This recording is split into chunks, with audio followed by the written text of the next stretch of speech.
and welcome back to the Everyday Innovation Podcast. I'm Jordan Chadsey, a tech founder, indie hacker, and creative that loves having conversations with others about innovation and studying practices that allow us to innovate more in our daily lives.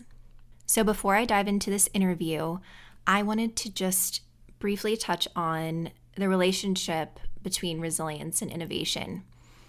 So innovation is seeing what is, but then also seeing beyond that, alternate possibilities, how systems can be disrupted, how we can redefine, rewrite the way that things are.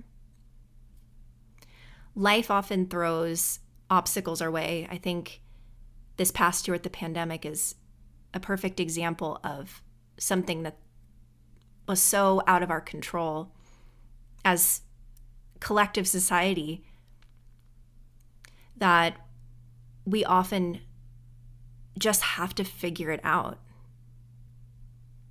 And I think what many people don't consider sometimes when having to deal with these obstacles is that they're not a stopping point. They're not an ending point.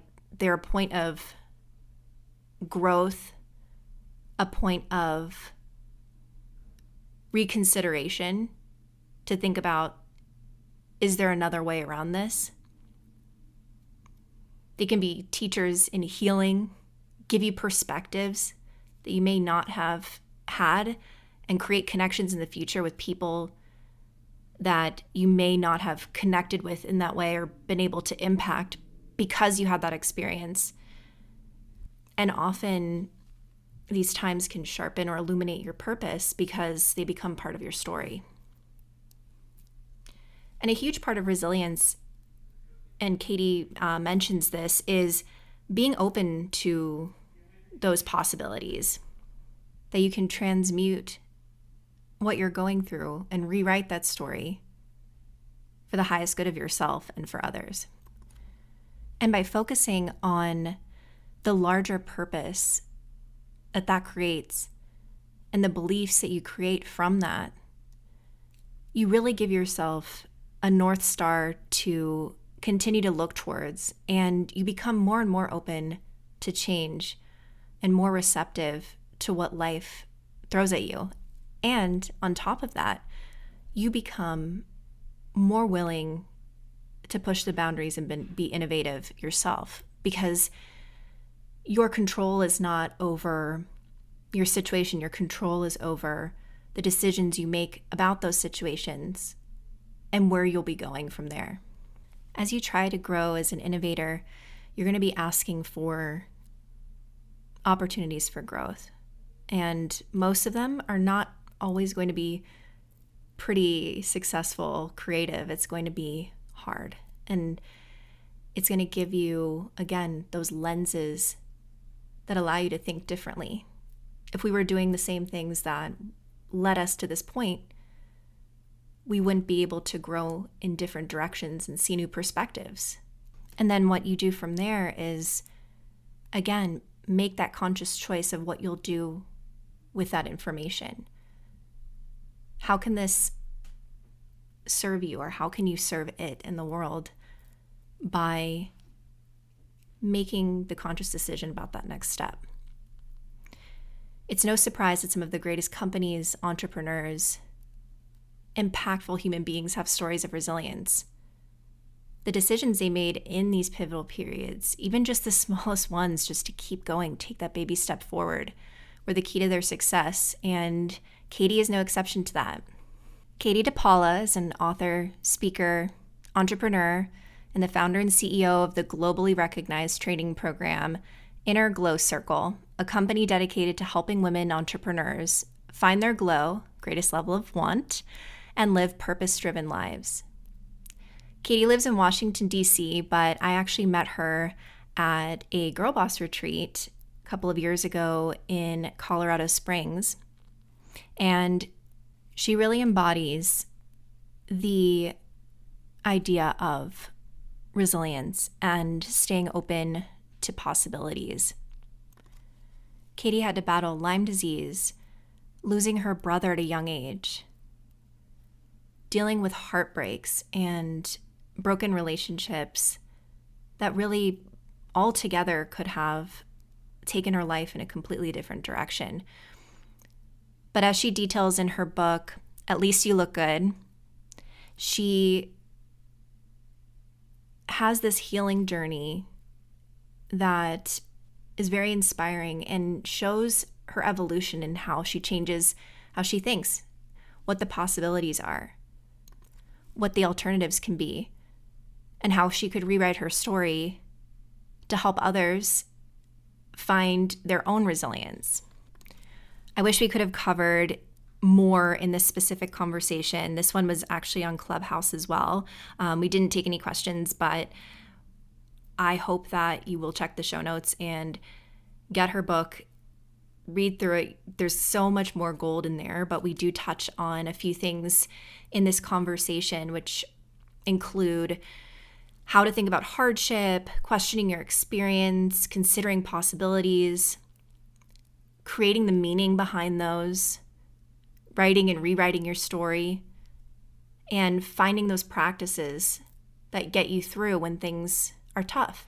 I hope that you enjoyed this conversation, and please follow Katie. It'll be in the show notes. She's also on the board for Beau's Effort, and she is a speaker for mental health advocacy as well. So I hope that you can take something from this to use now or keep in your back pocket for when things get tough. And hopefully it'll inspire you to continue to think about the alternate possibilities and how this time can be the pivotal piece that can sharpen you and lead you to your purpose. Hi, everyone. Welcome. I'm Katie DePaola. I'm the founder and CEO of a company called Inner Glow Circle. We're a globally recognized and accredited coach training certification program. And I am also most recently a number one best-selling author. My new book is called At Least You Look Good, Learning to Glow Through What You Go Through. And like Jordan said, my whole premise, everything that I stand for, is about figuring out how to glow through difficult times, how to overcome, how to keep going, how to keep glowing, and how to have the life that you were really meant to have, even when shit gets hard. And that's really something that is so applicable, especially after this year. And especially we're in the Women Founders Unite Club. You know, being a founder is hard, and that's hard in and of itself. You have so much that's wrapped up your identity in your work. And then on top of it, when you're going through a tough time, whether it's financially, with your health, with the loss of a loved one, you know, it can be incredibly difficult to get in that headspace of creation. So we just want to talk a bit about resilience, how to create during times that are difficult, and taking that story and creating something that you can use to infuse in your business as a leader, to take that story and use that as your platform for impact. And I'd love to cover that with you, Katie. So I kind of want to go through, if there's some pieces that you want to share about, you don't have to go into full detail because you have a lot of that in the book, but if you want to talk about, you know, a couple of these pivotal moments that really kind of made you have to be resilient, because I think we all are resilient in certain aspects, but you really kind of got a whole lot at once that you had to deal with. So if you could share a little bit on that, that would be great. Yeah, I mean, I think the first thing I want to say just off the bat is that the key to resilience is possibility. Looking at what's possible, understanding what's possible, having a heart towards what's possible, and really asking the hard questions. So, for me, one of the best stories to go along with this and to share a visual for what I teach is when I was diagnosed with Lyme disease. So I had gone to over 30 doctors and they said that nothing was wrong with me, that it was all in my head, that my blood looked perfect. And I really didn't believe them, right? I actually felt like something was wrong, that my body was talking to me. And so I did a lot of research on my own, right? I was present to this idea that okay, it's possible that something actually is wrong, that all's not well in the body, the home that is my body. And so I saw that there was a different possibility, and I set out to get to the bottom of that, and eventually what happened was I did enough research where I knew some of the things that maybe I could be dealing with, and I just asked someone to a doctor to test me for Lyme disease, and they tested me for Lyme, and sure enough, I was positive, right? So then I started on the journey of healing my Lyme disease, which of course I wanted to get rid of because it had left me at one point, almost immobile. I was bedridden for months at a time. And so, of course, I wanted to get rid of the Lyme, but the doctors that I had seen before that I went back to, and then new doctors that I was seeing that were specialists in Lyme, were telling me that it wasn't possible to cure my Lyme disease, that I would always have it, and that I would just go into remission. And again, I went back to this baseline belief around possibility. Like, okay, all these doctors have told me it's not possible, that it'll never happen. But do I think that there might be one doctor out there who has a different answer? Do I think it might be possible to find a cure? And I did. I believed that there could be a cure. I mean, there's so many stories of people who make the impossible possible. And I just felt like, okay, well, why can't that be me? And so I had to start questioning everything. And I think that when we're faced with challenges in life, whether it's, a momentary challenge like an argument with a partner, or a bigger challenge like, a financial hardship, or the loss of a job, or the loss of a home, or illness, or something like that, we have to ask ourselves, like, well, what's actually possible? What's actually possible? And for me, that's where resilience comes from. That makes so much sense. And really, resilience is a mindset and also a kind of unwavering belief that it will get better and that there, like you said, there are possibilities out there. And we have to get a little creative in how maybe we find those and get to those, but not just letting the current circumstance dictate, our feelings and our dreams too, even because I'm sure that anyone who comes up against this sort of opposition, whether again it's finances or illness, or even just like you said, trouble, with a partner on a certain day, even if you have something that's big in your life that you need to accomplish, whatever that is, being able to accept that there is a circumstance that needs to be addressed, but at the same time realize that that doesn't have to be an obstacle, or rather it's more of, instead of the, what is it, the stone that trips you up, it's the stepping stone to the next place. But as far as like, when you were just talking about this, I know a lot of times I'll see in your content you're talking about kind of this connection to body and connection to spirit and intuition. And how were you developing your intuition during this time because you were feeling that kind of pull that this was something else? How did you tap into that, especially during these times when people, you could have been internalizing a lot of this, no, no, no. Doctors can be very convincing too because they have so many scientific, facts and research that can back up their claims. But at the same time, when you kind of know. How did you kind of develop your intuition during this time and carry that forward? I am very intuitive. Like I definitely have a keen psychic power. I've got a lot of Scorpio in my astrological chart, and I definitely can feel, like I feel truth. I get a lot of information from different ways that are unseen. And so for me, it's about listening and it's about feeling. And I would say, like, more than anything, it's about paying attention. Like, if you're paying attention, you hear more, you see more, you get more guidance, you get more direction, you receive more data. And for me, it was about listening. And then when you hear, you have to believe. So I would say that it's those two things, listening and also believing what I hear.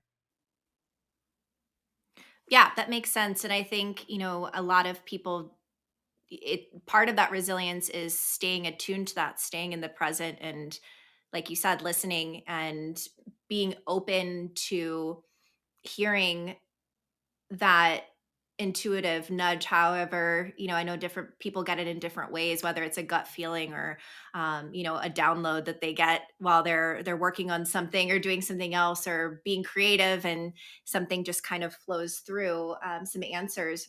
And if you've always kind of been that way too, I'm sure that helped in continuing to develop that trust, even if maybe the outside circumstances didn't always match what you were feeling, or receiving kind of internally for some time. I know that there was a lot of you were starting to see a lot of signs too, like connecting to, um, even your brother Bo who had passed, or or getting information, to nudge that it was right. So kind of seeing that external, sign. So I actually kind of wanted to get into that with you, because I think that that's really interesting as well too, because I think we all have them. I just don't think we're always cognizant that they are signs. Sometimes it takes some attunement to get to that. But how do you, how's that kind of manifested into your reality, because you've cultivated your intuition and channeling that? I mean, like I said, I'm always listening and I'm always watching and I'm always believing. And so I have this, like, okay, let's talk about Bo for a second. So my youngest brother, I tell the story in the book, but my youngest brother passed away when I was in my late 20s, and it was unexpected. And, obviously it was earth shattering. And I was grieving really hard for about 2 years. And all of a sudden one day I had this thought. I thought to myself, "Wha- what if he's not dead? Like, what if he's not dead in, like, the way that we think about death? Like, what if he's, like, still around?"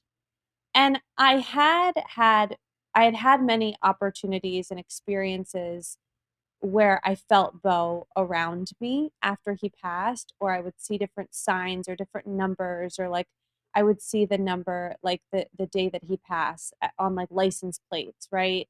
Like I would see things like that, and I would feel like Bo was communicating with me. But I really started to have this like shift around the word death and the idea of death. And this is again where like my Scorpio comes in. So for those of you who are like, this is really deep, bear with me. But it's like I wanted to have a different kind of relationship with him, and I thought to myself, like, what if it's possible to have a relationship with Bo, to have a better relationship with Bo now that he's on the other side? Like, what if he can guide me? What if we can communicate? What if he can help me with business? Like, what if I can sense him around me? What if I know he's okay? And look, there's a lot of different stages of grief, and one could totally say I was just grieving and perhaps am still. And this was something that was very healing for me and that brought me a lot of hope and possibility. And so for people who have lost people that they love, who feel so completely devastated and like you can never be in contact with that person again, I just, if you're open to it, I suggest that you consider that it could be otherwise.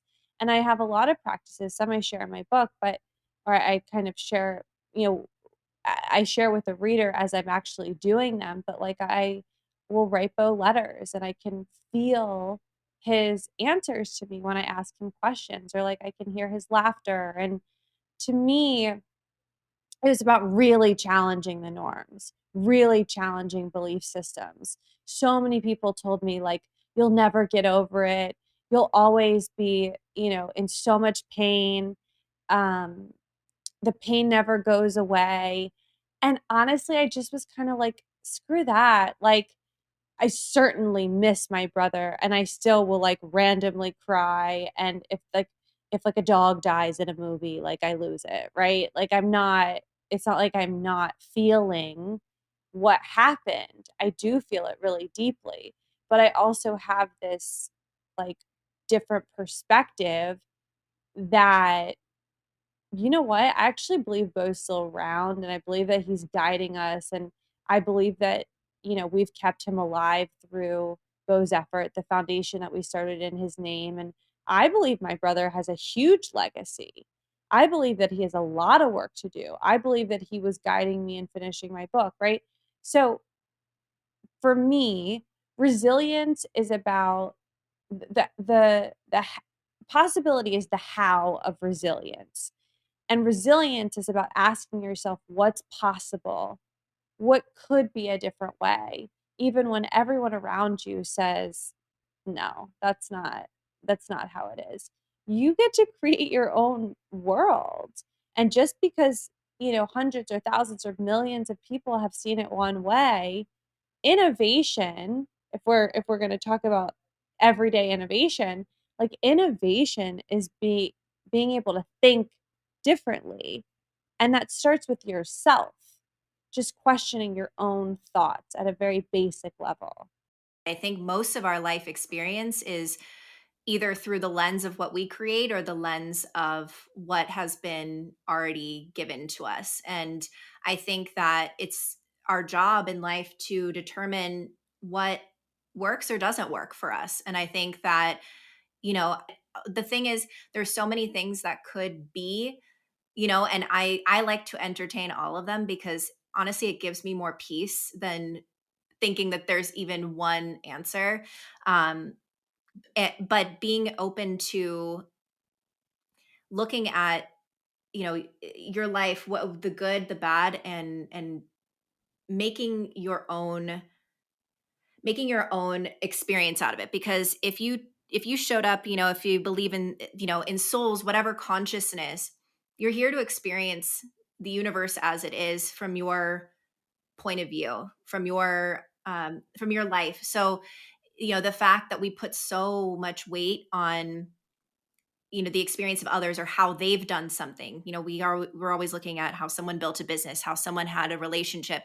We're taking a lot of advice, which is great just to gather information, but in the end we're the ones that have to live it and do it. And we're all very different. So there's no real formula for any of these things: success, grieving, resilience, innovation, any of it. It's all really based on the relationship, like you said, that you have with yourself, questioning your thoughts and staying open to information, and then discerning what feels right for you in any given moment. And that can change too, but I think that you're completely right. So for this kind of everyday innovation concept, it goes, the resilience piece is important in the sense of when you're faced with difficulty, reframing that in a way where you can see potential, either opportunity or a different way of moving through that. But I wanted to, with that segue kind of into, so during this time, I know you were, and even still do, writing letters to Bo. I know in your book you have a lot of poetry as well. What are some, creative practices that you did, to kind of bring that out, even despite maybe some of the frustration that you were feeling, to kind of channel that, maybe some of that energy in a different way? Yeah, I mean, I'm a huge journaler, so I wrote through my pain. Like I really truly wanted to rewrite my story and rewrite the ending. I didn't want it to end with being sick and Bo's passing and my broken engagement that was so crazy, and there's lots of good stories there in the book too. But, I wanted to create my own possibility. I wanted to become the hero of my own story. And so for me, writing, like truly writing and writing a different ending. Like, okay, it could go this way, but it could also go this way. Or you know what if it went this way? That was really powerful for me. And there was a moment where the last section of my book, so there's 3 sections: body, beauty, and boys. The last section of my book, which is all about boys, and it's not just boys like dating, it's boys like, you know, some of the great loves of my life outside of romantic relationships. And so I I hit this point where I was in a relationship and I was writing the book, like the book was writing itself and I was writing the book as my life was happening. And I was in this relationship that with someone who I had been in love with before, and there was this whole theme of this person coming back to me. I talk about this in the book, and I have a tattoo that says, "Come back to me." And a lot of that was about Bo coming back to me, but then this other person came back to me. And I wrote the entire third section of the book, and the theme of it was that this person had come back to me. His name in the book is PJ. And so what happened was we broke up in real life. He moved out. It was really sudden. It was like, I was caught off guard. And I remember being so pissed that I had to rewrite this entire section of the book. So one day I hauled myself to the Ritz Carlton in Georgetown and I sat down in the lobby and I said, I'm going to rewrite this entire section of the book. It was probably 80 pages. And I sat there for 8 hours. I didn't get up, and I rewrote the entire section of the book. And I realized that that's all we're doing in our lives. That, like, we literally can just rewrite it. Oh, you were planning on that promotion, but then you got fired? Rewrite it. Oh, you were planning on marrying that person and they cheated? Rewrite it. Like, you were planning on having more kids and you can't? Rewrite it. Like, life is about how well you can rewrite your own story. And I realized, like, writing is this incredible metaphor for just living. So, all of this to say, you asked me about practices and creativity. And for me, it's just about writing and journaling. And which I talk about in the book, I do morning pages pretty religiously, which is just 3 pages handwritten first thing in the morning. And I'm not perfect about it, but it's the most consistent thing I do beyond, like, trying to work out daily, which is also not totally consistent. But that's one thing. And then, there's this exercise that I teach in the book that I think is super, super helpful. It's called progress, perspective, and possibility. And I won't go through the whole thing. You'll have to get the book to dive into it. But it goes through like these 3 areas. So progress is short term. And when we get down or we get depressed or we get frustrated or we feel stuck, we really need to look back at our progress, right? Some people say happiness is progress. And so look back 30 days, look back 90 days, and look at what you were doing. Most of the time, we're growing. Most of the time, we are advancing, we're evolving, but we might not be seeing it. So we have to see it. And to do that, you have to go back consciously and look at where you were, right? And then the next part is um looking at perspective. So with perspective, I go back a year, I go back 3 years, I go back 5 years, and I look at what was I doing 3 years ago? What was I doing 5 years ago? What was I doing a year ago?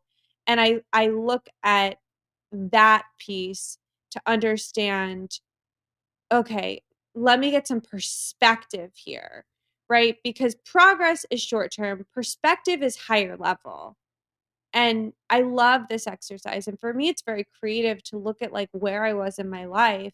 And then the last piece here is possibility, which is looking out into the future and saying, okay, what's possible for me over the next 30 days? I see what I did over the last 30 days. I'm a better person. I'm a smarter person. I'm a more evolved person. What could I do in the next 30 days? What could I do in the next year? Right? So that's another exercise I love so much. What it leads you to, again, is possibility.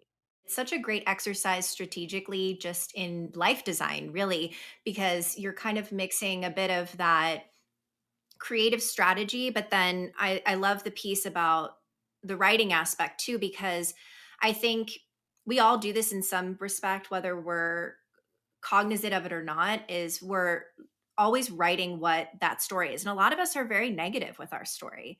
It's, I'm always failing at this. That person, I wasn't enough for that person. And a lot of times they're just reactive thoughts that are coming up. And what we're not realizing is that we're accepting that as truth and as part of our story, as opposed to looking at the situation and seeing, who did I become because of that? A lot of us, we talk about, have you ever, a breakup is maybe one of the worst things that you could ever feel in a certain time, especially when you're young. I feel like that first breakup is that, pivotal moment where, you've attached to somebody other than your parents, and, they break your heart and you thought it was forever. And, there's this huge self transformation that happens in that first heartbreak, right? And it's in the moment, what it seems like is this is never going to get better. I'm worthless. There's this loss of self, but then when you look at it, you're like, oh my gosh, imagine if that didn't happen to me. Who would I be? It would be, it's such a pivotal piece of your story, and how you look at it is, what did that teach you? How did this serve me? And I think, you talk a lot about, glowing through what you go through. And it's not to minimize anything that's happened in your life, but see, how did this, I think Tony Robbins says this too. He had a very tough childhood, but he's like, I wouldn't be Tony Robbins, the Tony Robbins you see, if I didn't go through that. I wouldn't have the perspective that I do.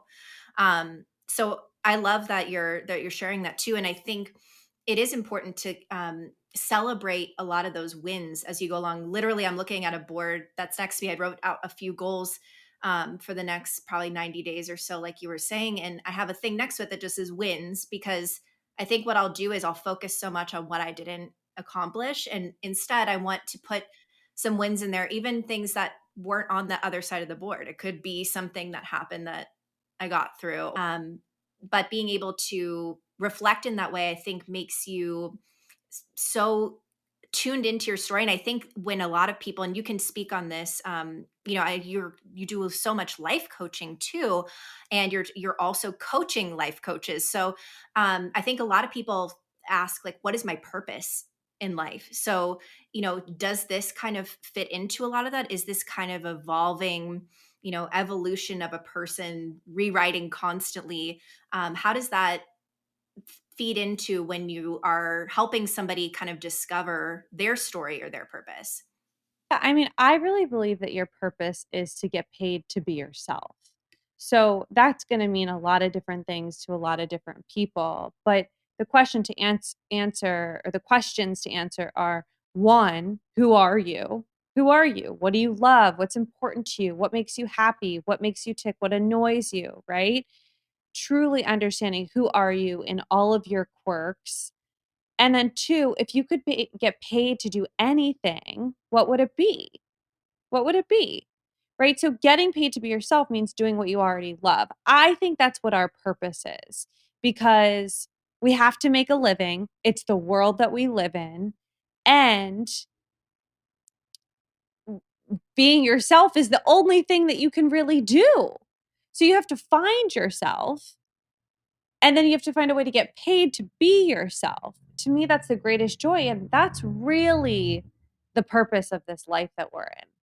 I know sometimes it seems, to people maybe who are haven't really felt like those are always connected, it might seem not so much foreign, but it seems odd that you're being paid to be yourself. But the truth is, how are you going to truly support your mission, your story, your impact without that? And if you can, I mean, really, that's kind of the dream. And it doesn't necessarily have to be that you have to be obsessed with work, or that you need to be kind of enmeshed with your own business, for example. Because I think being paid for what you do, and having a being too entwined with your business, I think are kind of two different things. You can be paid and have multiple projects and volunteer, and you have kind of this like complex sphere of influence, right?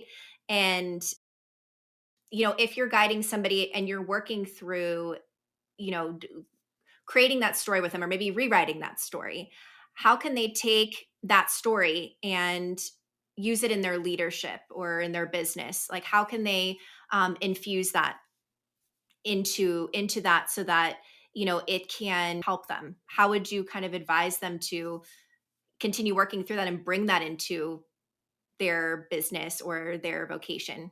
Right. So how do you understand your story and tell it and tie it in with what you do? I think first thing is you have to write your story out.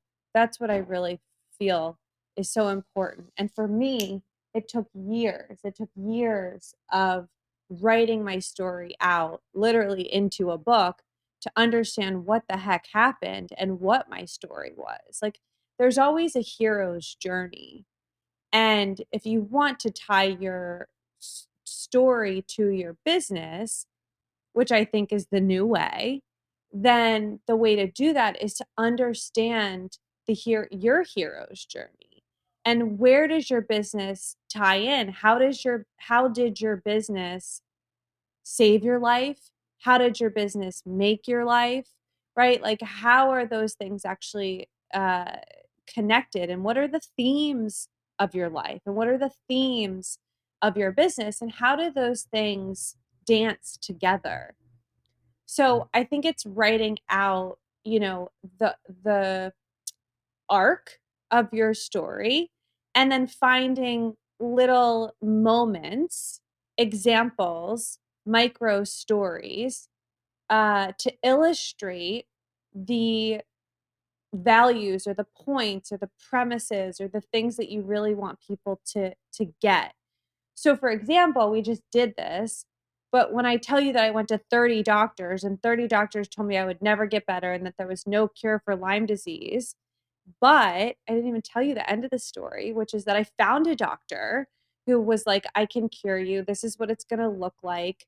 And I went through the treatment protocol. I was Lyme free in 6 months. I'm still Lyme free. If I go get tested for Lyme disease, which I did a few weeks ago just because I did a whole panel of things, all my like, everything's negative. I do not have it anymore. And so when 30 people told me that was never gonna happen, but then one person told me it would after I believed that it was possible, I proved everybody wrong, right? So I'm the hero of my own story. I am possibility, right? And so when I talk about possibility, you remember that story.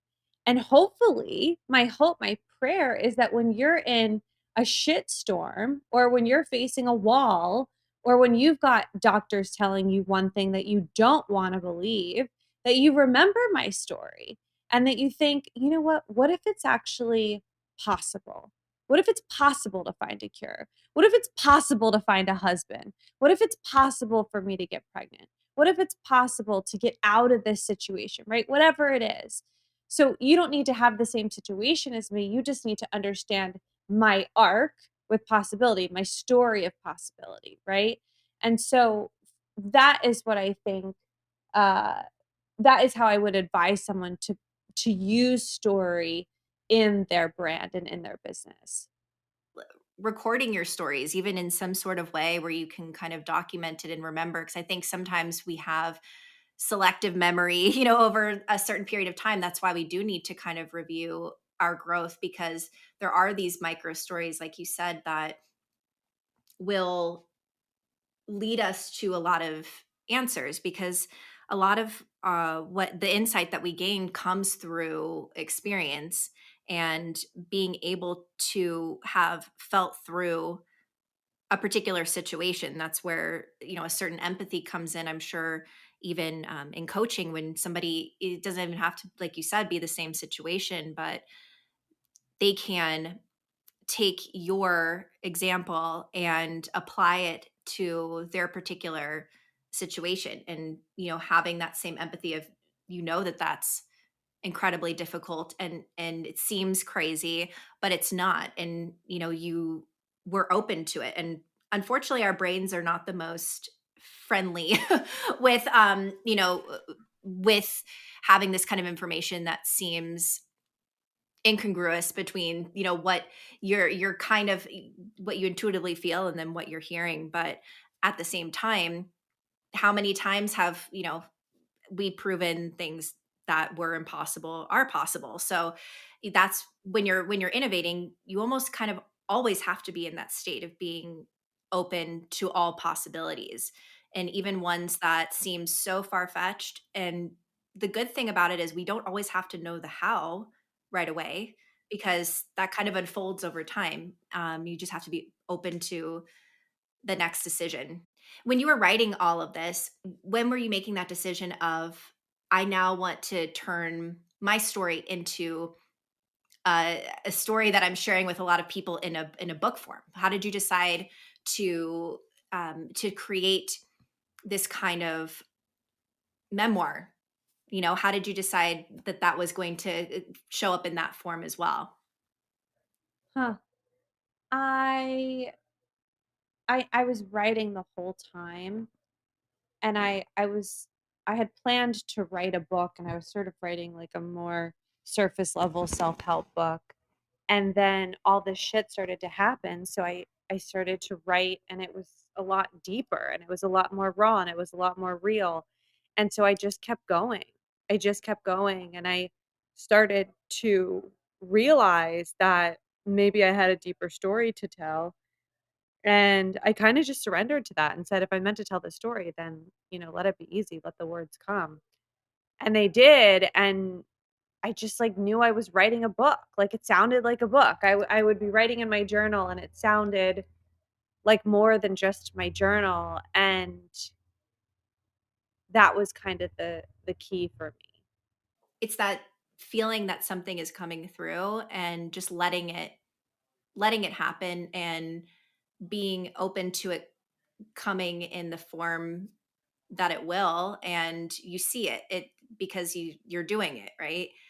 um but that's interesting, because I know sometimes people, like you said, you were starting to do one type of book, and then it kind of, because of your experiences, kind of new perspective came through. And I think sometimes that's the beauty of experimentation too, is you start to do something and then it pivots in a way that becomes so much more meaningful. And imagine if you hadn't kind of just started to do the other, right? Like that you started this kind of process of opening up a channel, and something else came through it instead of the original self-help book. And that's interesting, because I think, and I'm sure you, with different coaches too, I bet, some of them start coaching in a certain area, and then they transition over time as they change. Um and yeah, I think that's really interesting, because we can all take a note from that, and looking at what flows through us and how that could potentially be used for impact. So I wanted to chat with you for a moment about kind of what you're doing now, as far as with your focus on mental health. And I know you have a lot of things coming up as far as working with coaches. I wanted to dive into that for a moment, just so that I can share that information. Totally. So I am the founder and CEO of Inner Glow Circle, and we have our coach training certification that we run usually twice a year. And so we're always, that's something that's close to my heart because it created a lot of possibility for my life. And um, that's something that we're really focused on right now. I've also been being asked to do a lot of public speaking around mental health and sharing my story of recovery and uh, sharing what I do today to maintain my mental health when things are hard, because sometimes things are hard, especially now things are tough. So that's a huge thing. I'm working with one hospital in particular and helping them raise funds to grow their mental health campus. which is really exciting and something I'm really, really passionate about, and one area where I really want to be able to leave a legacy. So I feel really great about that. I have some ideas for my second book, but besides an outline, I'm not too far into that. And I think, this year is really about stabilizing in my personal life. Um, Maybe some evolution in my romantic relationship. We'll see, but that's kind of what I'm feeling and really enjoying the things that I've created and leaning into and kind of letting life guide me to what's next. For a lot of us, we're reaching kind of for that next goal, and we don't take as much of the time to enjoy it and build upon the pieces that we've already created and deepen them as well. And it's so great, especially in relationships too. I think sometimes as an entrepreneur, you get so focused on putting everything into your work, and you have your relationships, but then just really taking enough time to just continue to cultivate that. And then all the gifts that that gives back too in a relationship, like how much you gain perspective wise, and how much shifts in you when you're in a partnership. But that's amazing about the mental health aspect and how much you're doing. I know, even just personally, like I've had, family members have a really, really hard time. And I think a lot of us have had a really hard time during the past year or so, just kind of getting a lot of downloads and a lot of reflection, sitting with our own thoughts too. So it's amazing that you're really leaning into that, and being able to share your story and help others that are going through a tough time. But as far as like self-care wise, are there things that you love to do to kind of keep yourself in that open to possibilities spirit? Yeah, like I said, my journaling practice I'm pretty religious about, and then I have to move my body at least a few times a week. I have to like really sweat and do a good workout. So, I know we're following each other on Peloton. I'm finally starting to understand how it actually works. But yeah, whether I'm like cycling or going for a run or doing some other kind of movement or dance, that's really important for me and for my body. um, Time with friends, talking, closing the computer, chilling out. I like cooking. My boyfriend and I like to, you know, chill and eat and just goof off. Like, I think laughter is really important and you have to enjoy your life. Sometimes I do puzzles when I'm really anxious. So, you gotta find your little quirky things and then do them. I think that's the biggest thing, Jordan, is, like, not questioning what works for you. What works for you isn't gonna be what works for someone else, and vice versa. So, when you find what works for you can't question it. Just leaning into the feeling of what brings you joy and what puts you into flow, whatever that may be. I'm so excited to see what you do next and how you innovate into this next period. But thank you so much for joining me.